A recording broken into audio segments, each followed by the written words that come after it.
Welcome to our Advent calendar counting down to Christmas with our Disney books. During the golden age of supers, Mr. Incredible and Elastigirl were two of the world's greatest heroes. They fell in love and were married. Since then, the world had changed. Supers had been made illegal, meaning Mr. Incredible and Elastigirl, aka Bob and Helen Parr, had to settle for a normal family life. They had 3 children. A girl called Violet, a boy called Dash, and a baby called Jack Jack. Both Violet and Dash had powers, which meant Helen and Bob often had their hands full. Bob also had a boring job at an insurance company. He longed to be a super again. One night, it seemed Bob's dreams had come true. He had been contracted by a woman called Mirage. "I represent a top-secret division of the government," she said. She went on to explain a dangerous robot called an Omnidroid had escaped and only Mr. Incredible could stop it. Bob was back in action. Mr. Incredible was taken to the island of No Man Eisen, where Mirage explained the mission. Mr. Incredible confirmed, "Shut it down and do it quickly." "And don't die," added Mirage. Mr. Incredible soon found the robot, and the fight began. The Omnidroid was a fast learner, but using his hero skills, Mr. Incredible was able to defeat it. Mirage watched the fight, joined by a mysterious stranger. "Surprising," said the stranger, deep in thought. The next day, Bob went to see Edna Mode, a former fashion designer who created the best supersuits. She agreed to help, but insisted on creating a new, bold and dramatic outfit for Bob. This new suit arrived just in time for Bob's next assignment from Mirage, so Bob flew back to No Man Eisen. Meanwhile, Helen was starting to become suspicious of Bob's strange behavior, especially after she found a blonde hair on his jacket that was obviously not hers. Helen promised herself that she would keep a close eye on Bob. When Mr. Incredible arrived on the island, he was suddenly attacked by another Omnidroid. Having learnt all Mr. Incredible's moves, the robot quickly defeated him.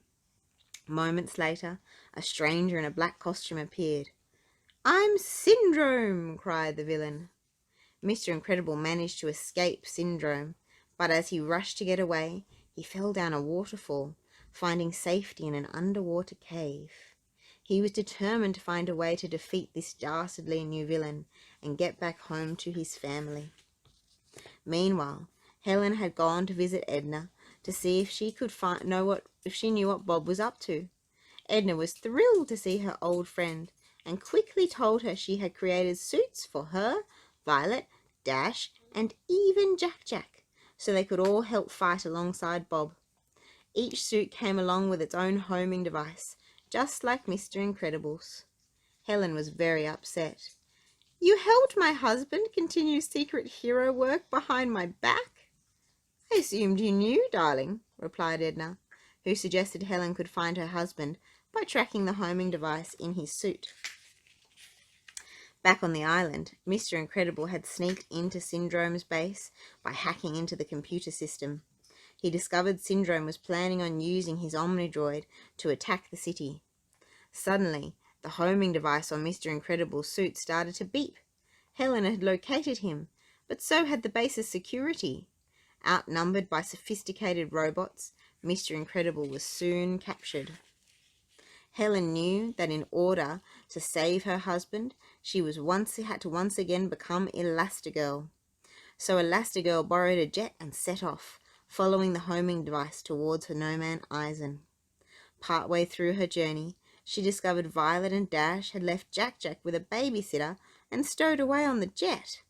As they approached the island, missiles attacked the plane. Trapped in a super-proof prison cell, Mr. Incredible listened to the missile attack with horror. "Target destroyed," said a computer voice. Mr. Incredible was heartbroken. "You'll get over it," sneered Syndrome.